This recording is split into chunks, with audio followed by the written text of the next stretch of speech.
Bonjour à tous, quelle ambiance sur ce plateau. La semaine d'Arte et Gusto se poursuit avec plein d'enfants. On commence par moi déjà parce que c'est mon jour préféré. Aujourd'hui, c'est facile comme un jeu d'enfant.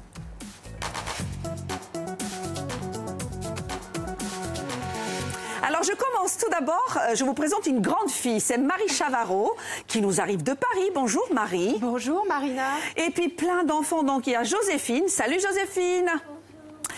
Anton Maria, que vous connaissez, c'est notre chef. Hein. Il revient souvent dans l'émission. Salut. Bonjour. Et Saveria. Bonjour. Comment on dit bonjour à tous? Salut. Bonjour. On est content d'être là. Pour faire aujourd'hui des cookies. Des cookies. Et vous avez un concept vraiment à part qui s'appelle Butter in the Shatter. Yo. Ça vous parle? Ah, non. Alors je m'approche un petit peu de Joséphine. C'est quoi qui t'intrigue? Butter, tu comprends ce que c'est butter? Non. Marie, c'est quoi butter? Butter, c'est le beurre. Et shatter? Et shutter, c'est l'obturateur. Parce que tout le concept de ce qu'on va faire aujourd'hui, c'est qu'il y a à la fois la pâtisserie, mais il y a aussi la photo. Et shutter en anglais, c'est l'obturateur de l'appareil photo qui permet de prendre la photo. Génial. Du coup, voilà. On va shooter aussi tout à l'heure. On va faire un shooting de star. Très bien. Alors, on va commencer déjà par une belle dégustation. Et oui, parce que avant d'arriver, je vous ai préparé quand même quelques cookies. Aujourd'hui, ce qu'on fait, c'est la recette farine de châtaigne et chocolat. Bien sûr qu'on reste dans le thème, c'est Arte et Gusto. Et le thème d'Arte et Gusto, c'est le cochon et la châtaigne. Et donc, voilà. Le dessert. Donc, j'ai fait exprès. À la farine de châtaigne. Je me suis dit, avec les petits chefs aujourd'hui, bah, on reste sur ce thème châtaigne et je les ai préparés avant. Et d'ailleurs, la farine de châtaigne, mais goûtez. Goûte, ma chérie. Alors, on est content. Dites si ça vous plaît, sinon on peut partir. Hein. Sinon, et c'est la seule émission, on est autorisé à parler la bouche pleine. Non, on fait ce qu'on veut. On danse, on chante, on mange, on parle en même temps, n'est-ce pas? C'est l'émission des gourmands. Est-ce qu'on est une bande de gourmands? Oui, moi. Yeah. Et regardez. Est-ce que c'est bon? Oui. Tu aimes? Oui. C'est un peu plus... Pardon, un peu plus fort que d'habitude avec la farine de châtaigne, mais... Mais c'est bon. Mais c'est bon quand même. Très bien. Bon, bah donc on va pouvoir faire cette recette. Et alors, aujourd'hui, on vient de me livrer la farine corse. Une farine spéciale en plus qui a été... De Bocognane. De Bocognane. Tu peux sentir, tu sens, on la sent, mais ça sent sur tout le plateau d'ailleurs. Ah oui. Je disais ça, vous la sentez, hein? Ça sent. Et vous voyez sa couleur? Elle a vraiment une Elle est couleur magnifique. On va la montrer. Je ne sais pas qui la voit. Elle est vraiment magnifique. Ah non, mais elle a très belle. Nez, mais extraordinaire. Donc les cookies aujourd'hui, mais on va embaumer tout le plateau de France. Et alors, c'est parti. Les ingrédients. Pour continuer sur les farines. À votre avis, on a cultivé du blé depuis combien de temps? 1000 ans, 2000 ans, 10 000 ans, 50 000 ans? Qu'est-ce que tu dirais, Saveria? Je ne sais pas du tout. Anton Maria. Non plus. Non, une idée, 12 000 ans. Je vous montre, ce blé, c'est le petit épeautre. Ce blé, c'est un blé ancien. Et il est cultivé depuis 12 000 ans. C'est le plus ancien, c'est le blé le plus ancien du monde. Et on peut le manger, il nous fait pas mal. Même si on est intolérant au gluten, comme moi, on peut le manger. Exactement. Ça, c'est 4 farines de blé ancien. Le Corazan, c'est un blé dur. Et vous voyez, c'est un peu plus jaune. Très bien. Et le blé dur, c'est comme le blé pour les pâtes en général. Mais on fait aussi du très bon pain. D'accord. Et il y a 2 autres sortes, un seigle et un froment des Pyrénées, Blas des Pyrénées. Tout ça, c'est des farines anciennes qui, effectivement... Nobles. Quand on les cuisine, puisque les blés n'ont pas été modifiés, le gluten reste très digeste. C'est ça qui est exceptionnel. Et il y a quelques boulangers en France, en fait, on les appelle les paysans boulangers, qui utilisent ces semences de blé anciens. Et moi, j'ai décidé que pour toutes mes pâtisseries, tout ce que je fais, vous utilisez mes clients et les ateliers, j'utilise que ça. Qu'est-ce qu'il y a d'autre, Marie, dans cette recette de cookies? On a du chocolat. Le chocolat. Est-ce qu'il y a des gourmands ici? Je crois. Oh, bah oui. Voilà, il y en a même là-bas aussi, derrière toutes les caméras. Je vois que tout le plateau est un gourmand. Alors, on va goûter le chocolat et vous me dites la saveur que vous ressentez.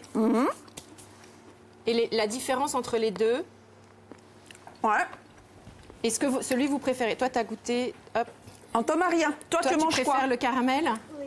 Ah, je sens. Tu as goûté quoi? Le caramel. Moi aussi, le caramel. Et le caramel, c'est du chocolat au lait, en fait, qui est vraiment caramélisé. Et toi, qu'est-ce que tu préfères, mon chéri? Un caramel. Caramel, toi? Caramel. L'unanimité. Voilà, donc le chocolat noir peut aller se rhabiller. Merci d'être venu sur le plateau de Marina aujourd'hui, c'était sympa. On va faire la fête du caramel. Et ça, du coup, c'est les cookies que vous allez les faire au caramel. Moi, j'en avais fait aux 2. chocolat noir et caramel. Mais il n'y a plus qu'à, Marie, je vous propose d'attaquer cette belle recette, puisqu'après, on aura des photos à faire. Vous l'avez compris, c'est un concept très original, très sympathique. On travaille avec les enfants, on fait des biscuits ou autre chose, car Marie, vous avez votre CAP de cuisine, hein, vous savez cuisiner. De pâtisserie, pardon. Et après, on enchaîne avec de très belles photos et les enfants repartent avec. Et les enfants repartent avec leur gâteau. Et en fait, j'envoie après toutes les photos aux parents, des petits tirages par email, et ça fait des jolis portraits gourmands. On peut se faire comme ça des anniversaires. Anniversaire, ça marche super des bien. Goûters. Goûter, animation, mariage, c'est pour tout. Au boulot. Allez, les petits chefs, on commence. Vous commencez pendant ce temps-là, les ingrédients s'affichent pour nos téléspectateurs. Ils prennent le temps de noter. Si vous n'avez pas le temps, la recette et l'émission, vous pouvez la voir et revoir sur YouTube, évidemment. On commence avec la poudre d'amande parce que donc dans le saladier, on a, vas-y, vous pouvez mettre la poudre d'amande, vous la mettez comme ça. Je vais t'aider, ma chérie. Aujourd'hui, tu peux, là, voilà. Tu balances. Tu balances, tu balances. Vous pouvez mélanger. Aujourd'hui, on travaille qu'avec les mains. On vous avait prévenu que c'était un atelier massage des mains. Et moi, je témoigne, les enfants se sont lavés les mains juste avant, donc vous inquiétez pas. On se lave toujours les mains avant d'arriver en cuisine. Ensuite, on ajoute, alors le sucre santé d'abord, dans la petite coupelle noire. Tiens. Il y a ce qu'on appelle le sucre complet. Sentez-le. C'est du rapadour. C'est du rapadour. Encore un mot étrange, Joséphine. Tu as déjà entendu ce mot rapadour? Voilà, tu peux le mélanger. Et toi, Anto-Marie? Non. Cosa è rapadour? Alors, c'est en fait la mélasse, c'est le sucre avec toute sa mélasse, c'est la canne à sucre. Hein, c'est un pas raffiné du tout. Pas raffiné du tout, qu'en fait, c'est le jus de la canne à sucre qui a séché complètement naturellement. Et du coup, on a une texture hyper fine. Et en fait, ce sucre, il a des notes de réglisse, de vanille, de caramel. Et moi, je ne travaille qu'avec des sucres de canne. Et on a de la chance aujourd'hui. Vas-y, Anto-Marie. Vas-y, tu peux le mettre en entier. Et on mélange, et on mélange. Ça va faire des beaux cookies bruns. Donc là, on mélange. C'est facile de mélanger parce que c'est agréable. C'est comme une pâte à modeler, hein. C'est comme une bientôt pâte, là, avec le beurre. Bientôt, et vous allez voir que les mains vont être bien dans la pâte. Alors qu'est-ce que tu nous as dit pour l'instant? C'est plus de la poudre. Oui, mais tu vas voir quand il va arriver le beurre. Attention, les choses sérieuses arrivent. Et j'ai pas oublié, qu'est-ce que j'ai dit? Le sel et la... Voilà. Alors, hop, je vous mets un petit peu de sel chacun parce que le sel rehausse le goût vraiment. Et en plus, une avec pincée de sel. Et d'ailleurs, vous faites bien d'en parler parce qu'en prime à deux avec Célia, on aura atelier de sel. Mais oui. Et le sel est un exhausteur de goût. Hein. Et surtout, ce sel de qualité, parce qu'alors, j'utilise leur sel. Allez, on continue. C'est pareil. Je viens voir Joséphine. Où en es-tu? Un peu de levure. Avec le sel. Ouais, mélange. On peut mettre le beurre, chef? On va mettre le beurre. Allez-y, tiens, je te mets la levure. Il nous reste 3 minutes pour cette partie-là. On met le beurre et on y va. Allez, vas-y ma chérie, le beurre. On met tout le beurre et là on mélange avec les mains. Je te mets le beurre.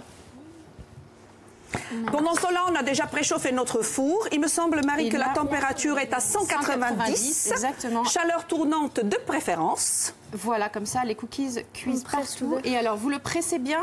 Joséphine, tu vois, tu le presses. Ah, alors tu disais, c'est de la pâte à modeler. Voilà. C'est agréable. Vous la prenez, mais avec toutes les poignes, toute la force de vos mains, vous malaxez. C'est sympa, hein? Ça fait un massage. Hein. Tu trouves que Joséphine, ça fait un massage un peu des doigts? Anto-Marie, est-ce que tu aimes les cookies? Oui, ça j'adore les cookies. C'est vrai? Tu vas les refaire à la maison avec maman? Oui. Ah oui? Je vais t'aider un petit peu. Tout le monde, hein? Ah oui, ça colle. Ça colle et ça sent très très bon parce que comme vous l'avez dit Marie justement il y a le sucre rapadura, il y a la farine de châtaigne et tous les parfums se développent maintenant. Oui, on le sent, hein. Juste la pâte comme ça on pourrait la manger crue. Limite. On prépare aussi chez vous, juste pour vous le préciser, les plaques avec du papier cuisson pour que les cookies ne collent pas, n'adhèrent pas. Oui. Donc nous on va faire 2 plaques, bien sûr, on va nourrir toute l'équipe hein, et voilà, là ils sont nombreux en régie sur le plateau. Ça va être sympa. On a un peu la pression, là. Oui. On se dit, oulala, il y a toute une équipe. Et puis vous, Marie, vous avez du boulot après, puisqu'il faut faire des photos. Ah, mais oui, c'est pas que ça. D'où cet appareil photo magnifique qui est juste ici, à ma droite, qui va nous permettre d'immortaliser tout ça, n'est-ce pas? Ouais, on va se faire un petit peu... On est un peu les stars aujourd'hui, donc c'est un peu shooting. Marie, quand vous faites des ateliers, combien d'enfants en général vous prenez maximum pour pouvoir les gérer? Parce que c'est pas évident, hein. Alors, les groupes de 8 à 10, j'en prends pas plus de 10, parce que aussi bien pour les enfants que pour moi, c'est plus sympathique quand on est un groupe qui est, voilà, une dizaine d'enfants. Et c'est pour ça que les goûters d'anniversaire, c'est top parce qu'on fait tout le shooting photo. Et ils ont de jolis tabliers, ils ont parfois aussi des toques de chef. Ah ouais, ensuite, ce qui est sympa, c'est que vous pouvez vous déplacer si on vous sollicite. Ah mais oui, moi j'en fais partout dans la France. Je viens avec tout mon matériel, mon studio mobile. Et d'ailleurs, votre adresse email va s'afficher ou c'est peut-être déjà affiché. Comme ça, si on veut vous contacter, on vous écrit tout simplement. Alors, moi j'adore la Corse, du coup. On a oublié Joséphine. Joséphine, je viens t'aider, ma chérie, avec tes beaux yeux bleus. On malaxe bien. Où en es-tu? Il faut que la pâte commence à former une boule. Ah oui. Avec le beurre, on peut commencer à former ou pas du tout? Voilà, commencer à former une boule. Ça c'est trop grand, ma chérie. Ouais, des petites. Grosse. Comme ça. Une grosse. D'abord une grosse. Waouh, c'est génial ça. Ah, il faut que ça soit complètement... Fais une grosse parce que je vais voir si je vous rajoute l'œuf. Je vais l'humidifier un peu. Ouais, je vais la moitié d'un œuf, n'est-ce pas? La moitié d'un œuf. Bon, qui est pour réhydrater. Les amis, il nous reste 30 secondes pour vous souhaiter bon appétit si vous êtes à table. Et surtout, ne partez pas, restez avec nous, car nous restons avec Célia. Donc, prime 1, prime 2 en notre compagnie. On continue notre recette. On va cuire les cookies. Ensuite, on va faire des photos. Et puis, on va déguster tous ensemble. On dit à tout à l'heure. Avec les mains. Tout à l'heure.